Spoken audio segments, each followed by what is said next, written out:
Hello everyone, तो मैं हूं वकील शाह। तो आज का हमारा मैथ इसेंशियल में टॉपिक है that is exponent and power. बहुत ही इंपॉर्टेंट टॉपिक है क्योंकि हर क्लास में ये कहीं ना कहीं किसी ना किसी क्वेश्चन में यूज़ होता है, इंट्रोड्यूस किया जाता है सबसे पहली बार क्लास 8th में। तो बिना टाइम वेस्ट किए स्टार्ट करते हैं हमारी वीडियो के साथ।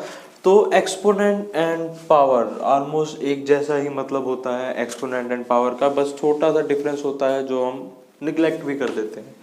तो मान लीजिए जैसे a raise to the power x लिखा हुआ है, a ऊपर ऐसे x लिखा हुआ है, हमें पता है हम स्क्वायर कैसे लिखते हैं, जैसे 10 का स्क्वायर लिख दिया। ओके, 10 का स्क्वायर लिख दिया, ऐसे ही एक के ऊपर x है। तो दिस वन जो जो हमारे पास x है इसको हम एक्सपोनेंट बोल देते हैं।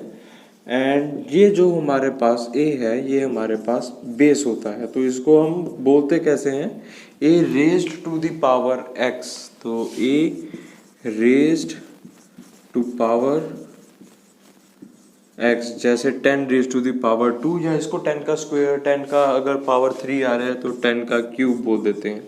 मतलब क्या होता है इसका, अगर मैं 10 के स्क्वायर की बात करूं तो 10 अपने आप से 2 बार मल्टीप्लाई हो रहा है, अगर क्यूब की बात करूं तो अपने आप से 3 टाइम्स मल्टीप्लाई हो रहा है। तो ये हमारे पास था बेसिक मतलब एक्सपोनेंट एंड पावर का। अब आ जाते हैं हमारे कॉन्सेप्ट पे जिसके ऊपर ये वीडियो है, basic rules exponent and power के। वीडियो को एंड तक देखिएगा, आपको समझ आ जाएगा कि हमने एक्सपोनेंट एंड पावर्स को कैसे यूज करना है, कैसे इसको क्वेश्चंस में अप्लाई करना है और कैसे क्वेश्चन सॉल्व करने हैं। एक बार आप वीडियो पूरी देख लेंगे आपको एक्सपोनेंट एंड पावर्स का एक्स और 2 लेके हर चीज पता लग जाएगी, ए से लेके जेड तक। एक्स ऐसे ही बोल दिया, चलो कोई बात नहीं, गलती हो जाती है। तो स्टार्ट करते हैं। सबसे पहला हमारा जो रूल है that is a raise to the power m multiply by a raise to the power n। तो ये हमारे पास आ जाता है a raise to the power m plus n। याद कैसे रखेंगे कि अगर बेस सेम हो तो पावर्स ऐड हो जाती हैं। रिपीट कीजिए मेरे साथ, अगर बेस सेम हो पावर्स ऐड हो जाती हैं, बहुत इंपॉर्टेंट रूल है। इसके साथ में हम एग्जाम्पल भी करते हैं कि मेरे पास मान लीजिए कोई नंबर है 2 रेज टू द पावर 5 है और इसके साथ मल्टीप्लाई हो रहा है 2 raise to the power 10। Base same है अगर नंबर्स का और बीच में मल्टीप्लाई का साइन है तो पावर्स ऐड हो जाती हैं। That is 5 plus 10 it comes out to be 2 raise to the power 15। तो ये बहुत ही सिंपल था। फर्स्ट रूल है दैट इज कि अगर बेस सेम हो पावर्स ऐड हो जाएंगी। नेक्स्ट रूल की तरफ चलते हैं। नेक्स्ट रूल क्या है हमारे पास कि a raise to the power m divided by a raise to the power n। पहले में कौन सा साइन था, मल्टीप्लाई का, अब कौन सा साइन आ गया है, डिवाइड का। कॉपी पेन बेटा साथ में रख लीजिए क्योंकि एक एक पॉइंट नोट करने वाला होगा और आपको चैप्टर के सारे रूल समझ आ जाएंगे इस वीडियो के एंड तक। तो a raise to the power m divided by a raise to the power n, simply इसको कैसे लिख देते हैं हम, a raise to the power m minus n। अगर मैं सीधे साधा बताऊं कि अगर मल्टीप्लाई का साइन है तो पावर्स ऐड हो जाएंगी और अगर बीच में डिवाइड का साइन है तो पावर्स सब्ट्रैक्ट हो जाएंगे। अब डिवाइड का साइन कई बार क्वेश्चंस में ऐसा नहीं आता है, कैसे लिखे आ जाएगा ये, a raise to the power n divided by a raise to the power n। तो इसका मतलब क्या आ जाएगा, दिस वन। इस चीज को हम दोबारा भी आगे एक रूल में समझेंगे, बहुत ही इंटरेस्टिंग है। तो ये हमारे पास सेकंड रूल आ गया, इसके भी एग्जांपल देख लेते हैं। यही एग्जांपल उठा लेते हैं कि 2 raise to the power 10 divided by 2 raise to the power 5। तो ये क्या आ रहेगा हमारे पास, 2 raise to power 10 minus 5 comes out to be 2 raise to the power 5। Means to say कि अगर जो डिनोमिनेटर में टर्म है अगर दोनों का बेस सेम है तो ऊपर जाके वो सब्ट्रैक्ट हो जाएगी। तो दो रूल्स तो यहाँ पे क्लियर हो गए आपको, एक बार नोट कर लीजिए। अगर बेस सेम है और मल्टीप्लाई का साइन है तो पावर्स ऐड हो जाएंगी, और अगर बेस सेम है और ऊपर डिवाइड का साइन है तो पावर्स सब्ट्रैक्ट हो जाएंगी। तो चलिए अब तीसरे रूल की तरफ चलते हैं। ओके, तो अब हमारे पास जो थर्ड रूल है, थर्ड रूल आ जाता है हमारे पास कि a raise to the power m की पावर n। ये बहुत बार यूज होता है बेटा, क्या आ रहेगा, a raise to the power m multiply by n। Powers multiply हो जाती हैं। एग्जांपल के साथ समझते हैं, इजीली समझ आ जाएगा। बहुत ही इंपॉर्टेंट रूल है, वीडियो में एंड तक बने रहिएगा। और अभी तक किसी ने अगर चैनल को लाइक और सब्सक्राइब नहीं किया तो वीडियो को लाइक कर दीजिए और चैनल को सब्सक्राइब कर दीजिए। तो ये हमारे पास आ रहता है एग्जाम्पल के लिए। अगेन सिंपल सी ही एग्जाम्पल लेंगे, समझने में भी इजी रहती है। 2 का क्यूब और ब्रैकेट में होल की पावर 5। पहले 2 का क्यूब है और फिर होल ब्रैकेट में आगे 5 है, तो इसमें क्या आ जाएगा 2 multiply by 2 into 3 multiply by 5, तो पावर में हमारे पास 15 आ जाएगा। तो बहुत ही इजी था, एग्जाम्पल के साथ समझते हैं, आसान रहता है। नेक्स्ट है हमारे पास रूल नंबर 4। रूल नंबर 4 क्या आ जाता है कि अगर पावर में हमारे पास नेगेटिव का साइन हो, पावर हमारे पास नेगेटिव में हो, तो ये डिनोमिनेटर में जाके प्लस में हो जाती है। और इसका हमारे पास इन्वर्स भी ऐसे ही होता है कि अगर पावर पॉजिटिव है उसको डिनोमिनेटर में लेके जाएंगे तो वो नेगेटिव हो जाती है। बड़ा ही इंपॉर्टेंट रूल है। सेकंड रूल के साथ इसको कैसे लिंक करेंगे मैं अभी बता रहा हूँ। फिर देख लेते हैं एक बार कि अगर पावर नेगेटिव है तो डिनोमिनेटर में, यानी रेसिप्रोकल कर देंगे उसका, तो पावर पॉजिटिव हो जाएगी। अगर पॉजिटिव का रेसिप्रोकल कर देंगे तो नेगेटिव हो जाएगी। अब सेकंड रूल की तरफ चलते हैं। क्या बताया था, a raise to the power n divided by a raise to the power n, यही था हमारे पास सेकंड रूल। तो इसमें हमने क्या किया था, a raise to the power m minus n। तो इस रूल के साथ समझते हैं इसको कैसे करना है। हमने a raise to the power n multiply by a raise to the power minus n, denominator की टर्म या रेसिप्रोकल कर दी, ऊपर जाके साइन माइनस का हो गया। a raise to the power m का रेसिप्रोकल किया, a raise to the power minus m हो गया। ये क्या आ जाएगा, बेस सेम है, मल्टीप्लाई का साइन है, पावर्स आपस में ऐड हो जाएंगे, a raise to the power m minus n। तो बेसिकली ये जो फोर्थ रूल करवाया है, सेकंड रूल उसी से बन जाता है। तो इसकी भी एग्जांपल कर लेते हैं। अगर मेरे पास 2 की पावर माइनस 3 हो डिनोमिनेटर में, तो पावर पॉजिटिव में कैसे जाएगी, इसका रेसिप्रोकल कर देंगे 2 रेज टू द पावर 3। लेकिन ध्यान रखने वाली एक बहुत ज़रूरी बात है कि अगर डिनोमिनेटर में -2 की पावर -3 हो, तो न्यूमिनेटर में जाके -2 की पावर 3 हो जाएगी। ये साइन माइनस का 2 के साथ ऐसे ही रहेगा। बेस का साइन चेंज नहीं करना है हमने, सिर्फ एक्सपोनेंट का साइन चेंज करते हैं। तो ये हमारे पास थे यहाँ के 4 रूल्स हो गए हैं। अब जो एक लास्ट रूल रह गया है, फिफ्थ रूल है, वो भी कर लेते हैं। तो पहले एक बार इसको रिवाइज कर लेते हैं। क्या रूल है हमारे पास, a raise to the power m की पावर m, तो पावर्स मल्टीप्लाई हो जाएंगी।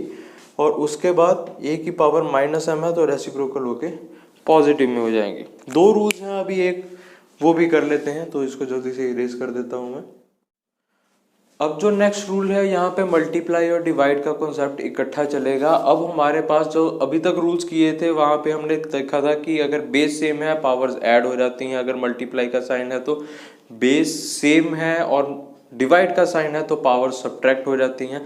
अब आ जाता है कि अगर बेस डिफरेंट हो और पावर्स हमारे पास सेम आ जाए, जैसे a raise to the power m और b raise to the power m। अब हमारे पास बेस दोनों का, यहाँ पे a है यहाँ पे b है, लेकिन पावर सेम है, तो ऐसे केस में a b की पावर m आ जाएगा। ये बहुत ही इंपॉर्टेंट कॉन्सेप्ट है बेटा, इसको अच्छे से याद कर लेना और इसको कॉपी में नोट कर लेना, बहुत जगह यूज होता है। एग्जाम्पल के तौर पे अगर मैं लूँ कि 2 का क्यूब है और यहाँ पे 4 का भी क्यूब है, तो दोनों का अलग अलग क्यूब निकालने की बजाय मैं एक, चलो 4 की जगह थोड़ा सा और सिंपल ले लेते हैं कि समझ आ रहेगा कहाँ पे यूज होता है। तो यहाँ तो मैं इसको करूँ 2 का क्यूब निकालूं, फिर 5 का क्यूब निकालूं, फिर इनको मल्टीप्लाई करूं। लेकिन इजी क्या है, 2 मल्टीप्लाई बाय 5 का क्यूब निकालूं। तो यहाँ आप देख सकते हैं कि कितना इजी हो जाता है। 5 2 10 का क्यूब, ये तो बहुत इजीली निकल आएगा। तो ये हमारे पास इसकी एप्लीकेशन है। अब यहाँ पे और कहाँ पे यूज होता है ये, कि मान लीजिए 2/3, 2 का क्यूब है और 3 का क्यूब है, तो इसमें भी देख लीजिए। तो ये 2/3 का होल क्यूब आ जाएगा। या 2 और 3 की जगह कोई ऐसा नंबर ले लेते हैं जिनकी आपस में कटिंग हो जाती है, 6 का क्यूब और 3 का क्यूब, तो ये 6/3 का होल क्यूब आ जाएगा। तो ये क्या आ जाता है, 2 का होल क्यूब। तो ये हमारे पास रूल क्या है कि a की power m divided bye b की पावर m किसके इक्वल आ जाएगा हमारे पास, a अपॉन b की पावर m। मतलब कि अगर बेस डिफरेंट है तो पावर्स कॉमन में निकल आती हैं, बेस डिफरेंट है तो पावर्स कॉमन में निकल आती हैं। अब एक बहुत ही इंपॉर्टेंट रूल है, इसके बेस पे मैंने एक वीडियो ऑलरेडी बनाई हुई है, तो उसका लिंक आपको ऊपर आई आइकन में मिल जाएगा। बहुत ही इंपॉर्टेंट इंटरेस्टिंग वीडियो है जिसका प्रूफ आपकी एनसीईआरटी के बुक में नहीं दिया हुआ है, तो उसको भी ज़रूर देख लीजिएगा, बहुत पहले की बनाई हुई है। तो वो है कि anything power 0 is equal to 1। कोई भी नंबर है अगर उसकी पावर 0 कर दे तो वो 1 हो जाता है। चाहे वो मेरे पास 999 की पावर भी मैं अगर 0 कर दूं वो भी आंसर 1 देगा, और अगर 10 की पावर 0 कर दूं तो वो भी आंसर 1 देगा। और ये ऐसा क्यों होता है ये ऊपर वीडियो पे देख लीजिए, आपको अच्छे से समझ आ जाएगा कि क्यों किसी भी नंबर की पावर 0 कर दें तो 1 आंसर देता है। तो अभी तक हमने ये सारे रूल्स किए हैं, अराउंड 6 के करीब रूल्स हैं। तो एक बार इनको समराइज कर लेते हैं ताकि आपने अगर नोट नहीं किया है तो आप एक बार नोट कर लें। तो वीडियो यहीं पे पॉज कर देते हैं। तो देखिए ये मैंने सारे के सारे रूल्स आपके लिए समराइज करके लास्ट में लिख दिए हैं। बेस सेम हो तो पावर्स ऐड हो जाएंगी, अगर मल्टीप्लाई का साइन हो और अगर डिवाइड का साइन हो तो पावर्स सब्ट्रैक्ट हो जाती हैं, और अगर a raise to the power m और होल की पावर n आ रहा है तो पावर्स मल्टीप्लाई हो जाएंगी, और अगर पावर में नेगेटिव साइन है तो उसका अगर रेसिप्रोकल करेंगे तो पॉजिटिव आ रहेगा, अगर पॉजिटिव साइन का रेसिप्रोकल करेंगे तो नेगेटिव आ रहेगा। अगर हमारे पास बेस डिफरेंट हो तो पावर कॉमन आ जाए तो पावर सेम आ जाए तो पावर कॉमन में निकल आएगी, और अगर हमारे पास ऐसे डिवाइड में आ जाए तब भी पावर कॉमन में निकल आती है। और लास्ट वन इज अगर किसी की पावर 0 हो तो वो 1 के इक्वल होता है। अब सबको थोड़ा बहुत समराइज करके हम ये क्वेश्चन सॉल्व करते हैं कि एक्चुअल में ये यूज़ कैसे होते हैं। तो हमारे पास एक क्वेश्चन है, इसमें ऑलमोस्ट 2-3 रूल्स तो यूज़ हो ही रहे हैं। आप देख सकते हैं कि डिवाइड का साइन भी आ गया है, होल पावर भी आ गई है, मल्टीप्लाई भी आ गया है, और पावर में नेगेटिव साइन भी आ गया है। तो स्टेप बाय स्टेप मैं रूल्स के अकॉर्डिंग ही बता रहा हूँ। a raise to the power 5 2 raise to the power 5 divided by 2 raise to the power 8। तो दोनों में बेस सेम है और बीच में डिवाइड का साइन है, तो सिंपली क्या करेंगे, पावर सब्ट्रैक्ट कर देंगे, और होल में हमारे पास 5 तो रहेगा ही, और मल्टीप्लाई बाय -5 भी आ रहेगा। तो ये कितना आ गया हमारे पास, 2 की पावर -3 और होल की पावर 5 मल्टीप्लाई बाय -5। तो ये रूल लगाया हमने दिस वन। अब नेक्स्ट देखिए, ये पावर में m पावर n, तो ये क्या आ रहेगा हमारे पास, 2 की पावर -3 मल्टीप्लाई बाय 5 -5, ये आ रहेगा -15 मल्टीप्लाई बाय -5।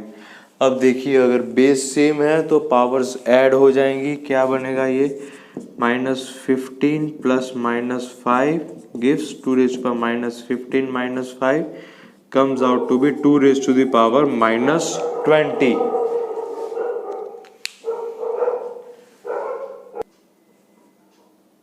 तो ये पावर में हमारे पास -20 आ गया है, तो ये हमारे पास क्या हो जाएगा, रेसिप्रोकल होके साइड पे लिख देते हैं इसको, 1/2 रेज़ टू द पावर 20। तो ये हमने रूल लगाया है, दिस वन कौन सा था, ये वाला रूल लगाया है, दिस वन। तो हमने यहाँ पे आज ये 3 रूल्स यूज़ कर ले हैं। बेसिकली ये 4 ही रूल्स यूज़ हो गए हैं। तो देखा आपने ये कैसे यूज़ होता है। हमने सारे रूल्स के साथ एक क्वेश्चन भी देख लिया है जहाँ पे ऑलमोस्ट सारे रूल्स यूज़ हो जाते हैं, 1-2 को छोड़ के। तो होपफुली कि आपको ये चैप्टर का समझ आ गया होगा कि how to use exponent rules and how to solve the question. तो अगर वीडियो अच्छी लगी है तो वीडियो को लाइक कर दीजिए, सब्सक्राइब कर दीजिए, अपने दोस्तों के साथ शेयर भी कर दीजिए अगर किसी को इस चीज़ में प्रॉब्लम आ रही है। तो नेक्स्ट वीडियो के लिए मिलते हैं। Thanks for watching the video.